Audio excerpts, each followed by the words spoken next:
Hello and welcome to Lecture 6 for CHY 113. This lecture actually will represent the last of the new material for Unit 1. So we've been through quite a bit lately and have just a little more to finish up before you have all the material for your first test.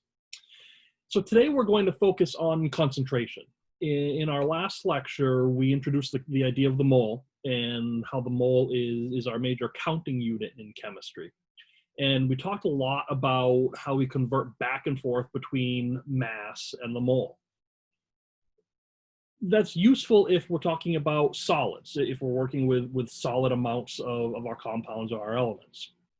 One of the realities is that a lot of chemistry does take place in solutions, and a lot of reactions that we look at will take place in solutions that are the solids dissolved in some sort of solvent. And so we need a way to calculate how much of a particular solute is dissolved in there. And that's what concentration does for us. And so concentration defined is just the amount of solute per volume of solution.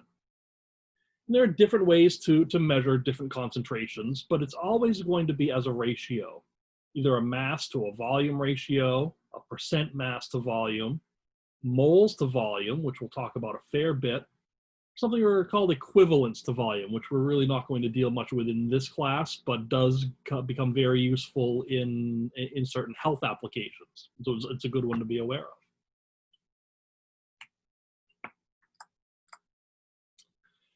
And so like I mentioned, all concentrations are, sorry, I haven't mentioned yet, but all concentrations are defined in terms of the volume of the total solution. And so that's something important to keep in mind, not simply volume of the solvent. And so when we talk about any sort of concentration unit, whether it be by mass to volume or moles to volume, that volume is always the total amount of solution, so the solute plus the solvent. And we'll look more at volumetric flasks in a little bit, but volumetric flasks are used to prepare solutions of very specific concentrations. And so we see an example here of, here's our solute. It would go into the volumetric flask here, and then our solvent added until we are at a particular volume. And so this volume here in the volumetric flask represents the volume of both the solute added and the solvent. So it's the entire solution right there. So one of the ways that we do look at concentration, like I said, is a mass to a volume concentration. And that's reported in different ways, but one of the ways that you see it quite often reported is in micrograms per deciliter. Sometimes you see that represented as a percent rather than just the straight numerical numbers. And we see a few examples here, and these are examples that you would see more often in health or medical applications. So such as a 0.90% NaCl solution, that's a normal saline. And so if somebody is receiving saline through an IV, then that shows you the concentration that the saline is at. And so that 0.90 is the percent mass to the volume. Or 0.45%, half saline solution, 5% dextrose. Sometimes a person needs to replace both sugar and salts, and so they might receive a dextrose and NaCl solution, and so forth. And so these are a lot of some different common IV solutions and their concentrations. Another way that you will see concentration quite often is in ppm or ppb. You tend to see those concentrations, especially in environmental sorts of applications. And so such as maybe you're looking at the amount of copper in a contaminated wetland maybe, then you might be looking at that in terms of ppb or ppb, so parts per million or parts per billion. And those are pretty easy concentration or pretty easy calculations to do. For instance, if we're just looking at a percent of the mass to volume, then it's just our grams of solute over our milliliters of solution times 100 to convert that to a percent. If we're looking for parts per million, then we're going to multiply that by 1,000,000. Parts per billion, we'll multiply it by 1 billion.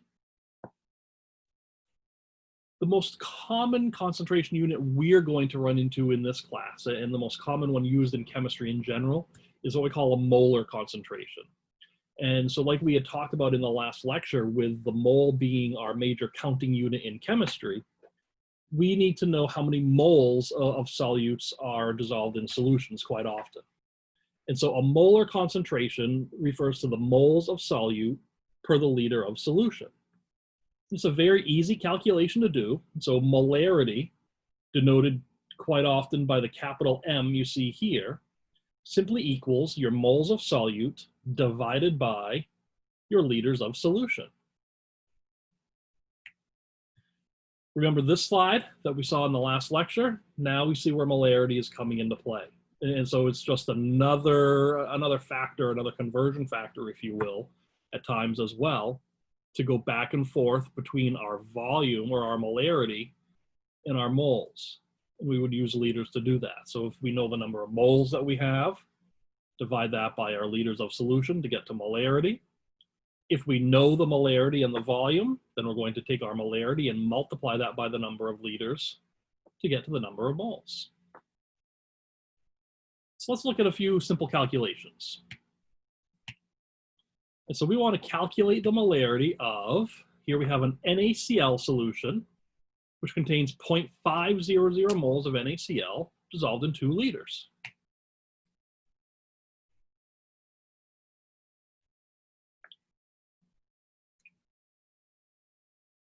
There we go. Here's our whiteboard. And so we remember that our calculation for molarity equals moles divided by liters. And so in this case, we're just given our number of moles, 0.500 moles,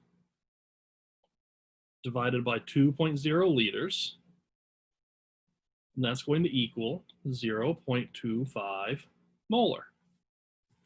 And that's how we refer to that. So that big M, remember, is molarity, and we refer to this then as a 0.25 molar solution.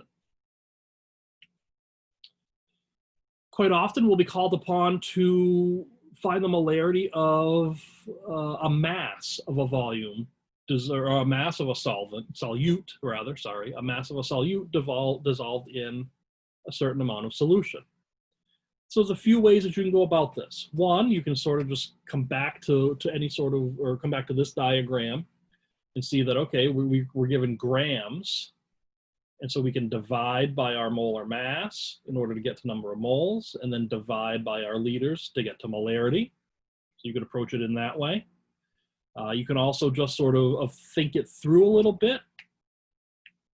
We know that ultimately, again, since we're trying to calculate molarity, we're going to need to use this equation here. Molarity equals moles divided by our liters. We know the number of liters. We've got 250 milliliters. And so we just convert that. So that's going to be 0.25 liters. Now we need to get to the number of moles. We're given our number of grams. And so that's our starting information. We're starting with 0.585 grams of calcium nitrate. And we talked last time again about how we use molar mass to convert back and forth between grams and moles. And so we're going to use our molar mass. And so we calculate that for calcium nitrate. The molar mass of calcium nitrate is 164.10. And remember what the units are of that. So that's grams of calcium nitrate per 1 mole. Now, if we look back at our calculation, here we're given the number of grams, but we need to get to our number of moles. And so we can use our conversion factor here to do that. But what we want to do is flip this conversion factor compared to what it is right now.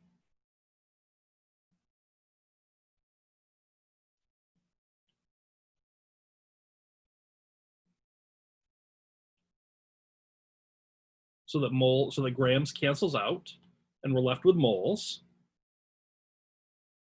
We do that and we get an answer of 0.003 0.35649 moles of our calcium nitrate. Now note that I kept more digits in there than I should for significant figures. Remember that you never want to round your answer to your final number of significant figures until your final calculation.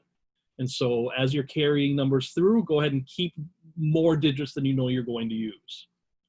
Because now what we need to do is simply take this number, take our number of moles,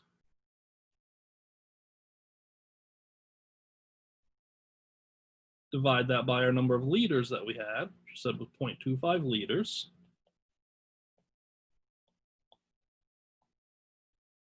And we come up with an answer of 0.0014 molar.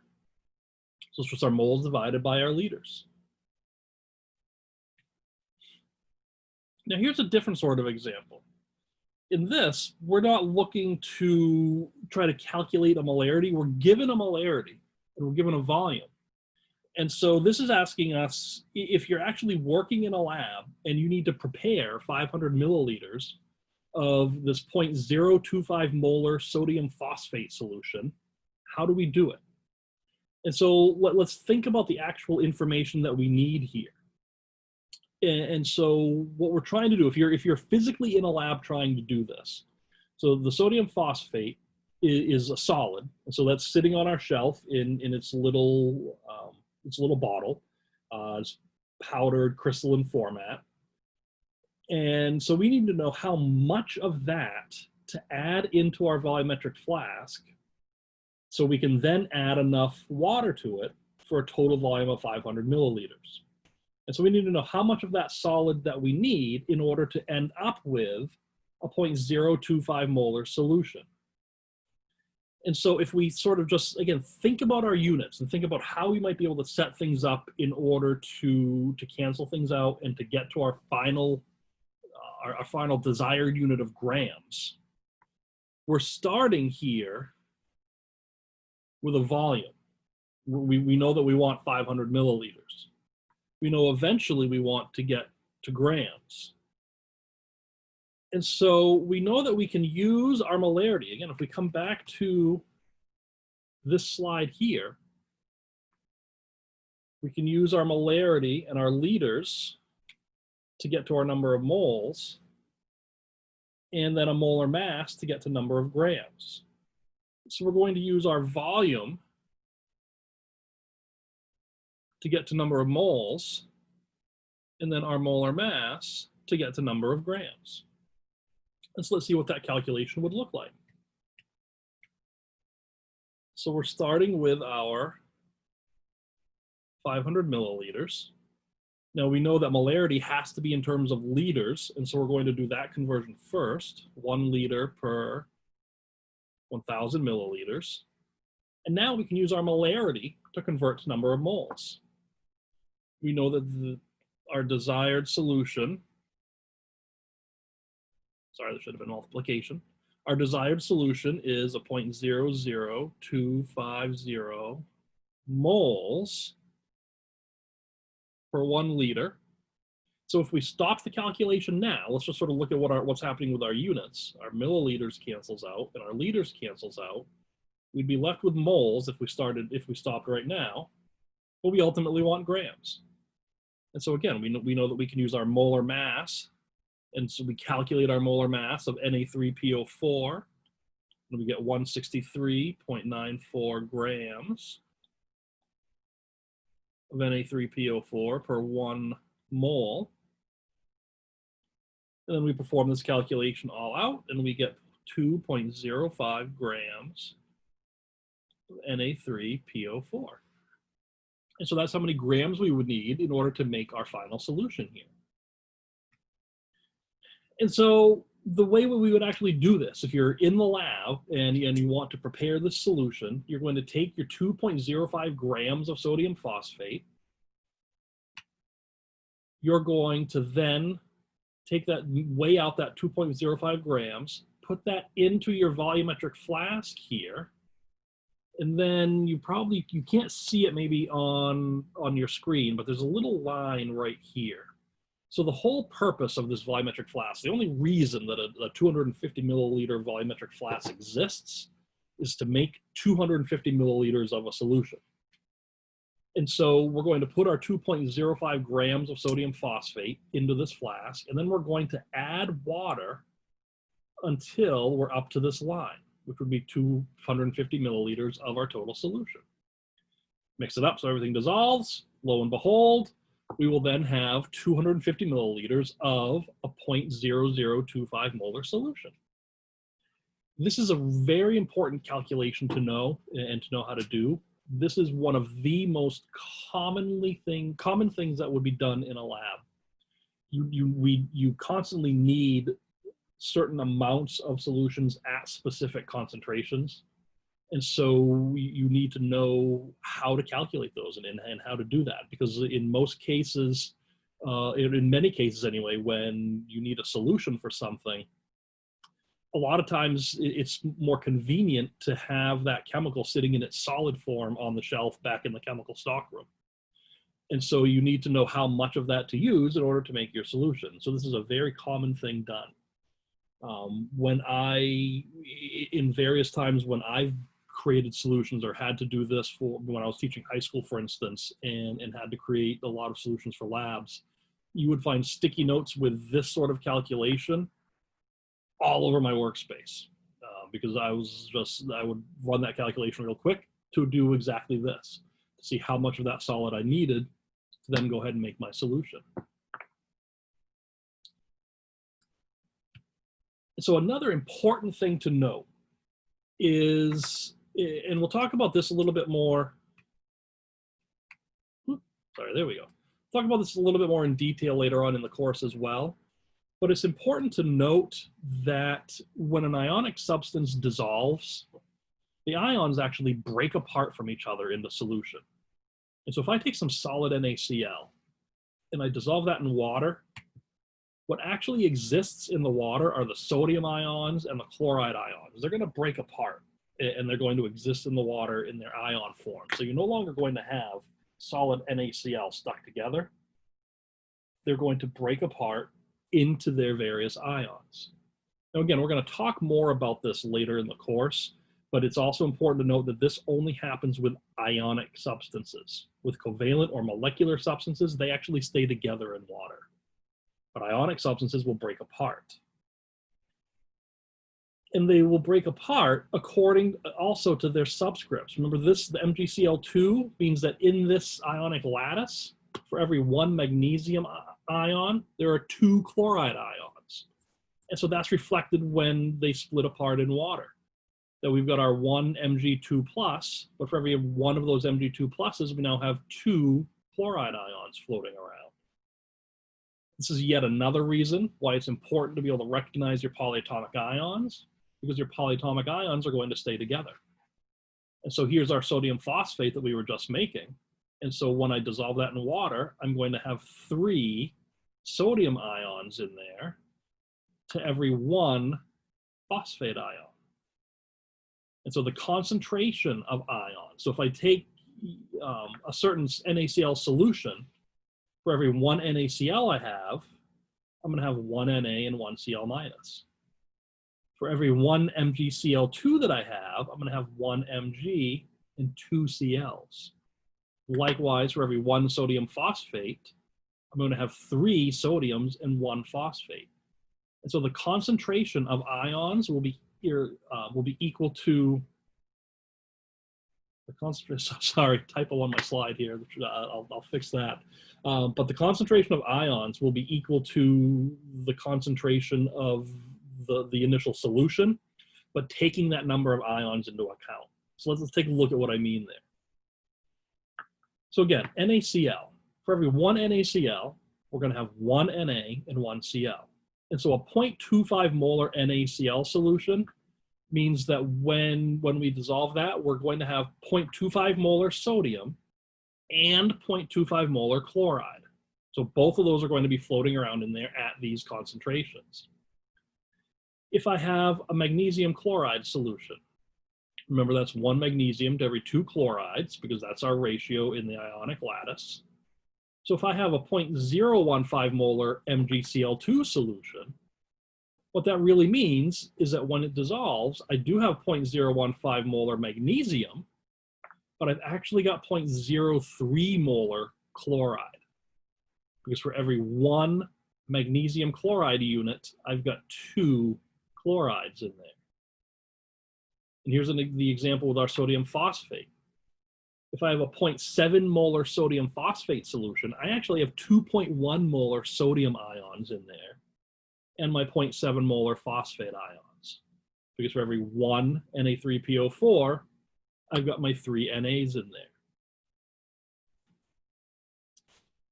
Lastly, another thing that you have to do quite often is, like I said earlier, some chemicals we have in their solid form, just sort of sitting in our chemical stock room. But sometimes we have chemicals sitting in a liquid form of some sort, sitting already in a dissolved format.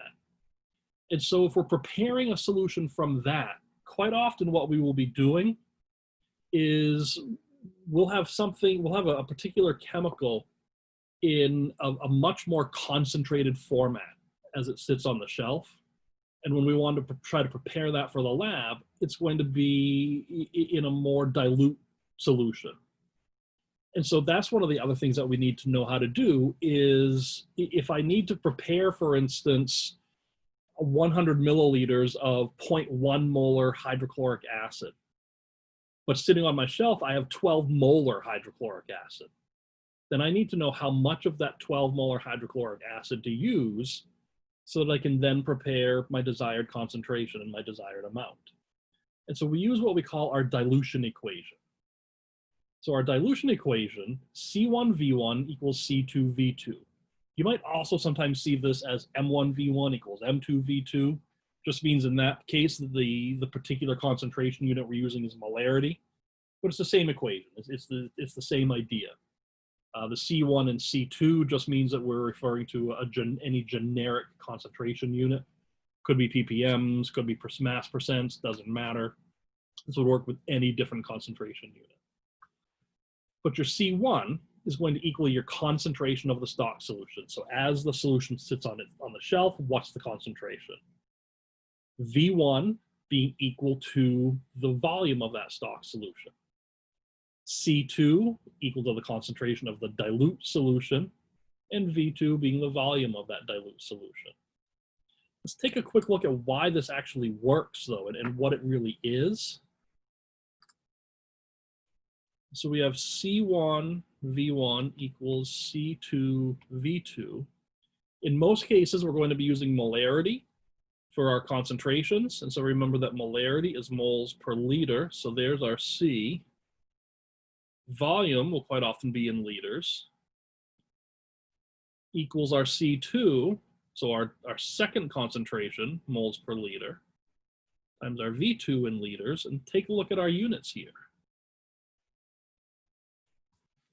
So that's the reason this equation works, is because you're going to have the same number of moles after you dilute your solution. You're just going to have more of it. All we're doing is diluting a solution. And so your amount of solute in there, the actual amount of moles, is going to remain the same. And so that's why an equation like this works. And it's a very handy one. Let's take a look at how we would use it. And so here, we need to know how many milliliters of 12 molar HCl do we need in order to prepare, so our 12 molar HCl do we need to prepare 500 milliliters of 2 molar HCl. So again, this might be a very, very common thing that's done. Hydrochloric acid, when we buy it from a supplier, quite often we'll buy it like in our stockroom for 114. We have 12 molar hydrochloric acid because it's convenient for us to buy very concentrated forms. We don't usually use 12 molar hydrochloric acid for much, especially in a lab like 114. Even 2 molar is a little more concentrated than what we would really use. And so our lab tech, who prepares all of our solutions for us, needs to run a calculation like this quite a bit. She needs to know how much of that 12 molar hydrochloric acid does she need so that she can then take that amount of the 12 molar dilute that up to 500 milliliters, and then she'll have the 2 molar that she's looking for. And so we're just going to use our handy C1V1 equals C2V2.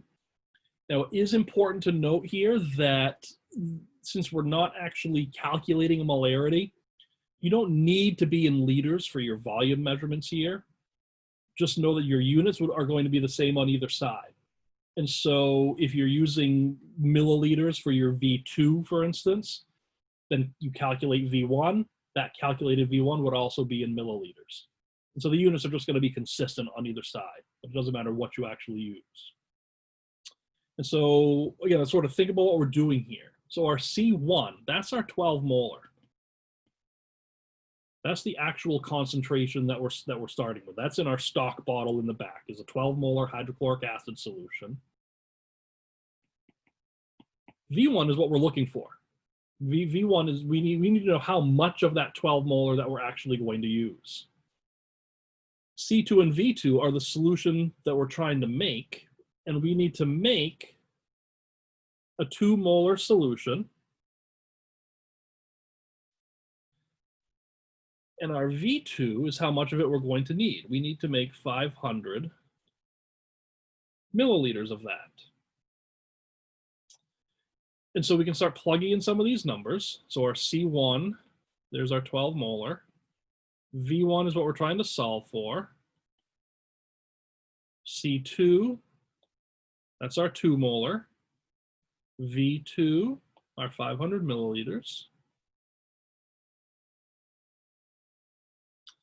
And so then we simply solve for X. And so X is going to equal our 2 times 500, all divided by 12. 83.3 milliliters. As a side note, yes, I know if you're really looking at the sig figs on this, it doesn't seem to work out. But we're going to consider the 12 molar and the 2 molar to be exact numbers. And so really we'd be looking at our 500.0. But also, quite honestly, we're looking at what we can reasonably measure in a lab. And we'd be able to measure to our 10th spot for milliliters pretty readily. And so we're going to carry our calculation out that far because that's what we can easily measure.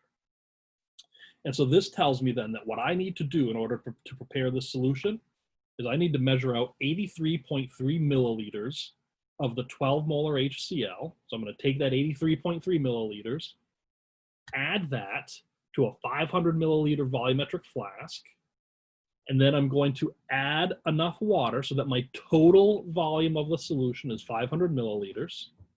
Once I do that, I will have 500 milliliters of a 2 molar HCl solution, which is what I'm looking for. And so that is all for today's lecture, a little bit shorter than some others. But this idea of concentration and then the concepts and the calculations here are going to be pretty important for us going forward. Because again, this is how we are going to determine the molar amounts of our solutes that we have in solution. And many reactions that we run are in solution. They're in what we call an aqueous form. And so these are very key to know. And so that is all for today's lecture. I hope it was beneficial. And that covers all of the new material for your first exam. And so as always, if you have any questions, feel free to email me or post on Piazza, and we'll see if we can get you some answers.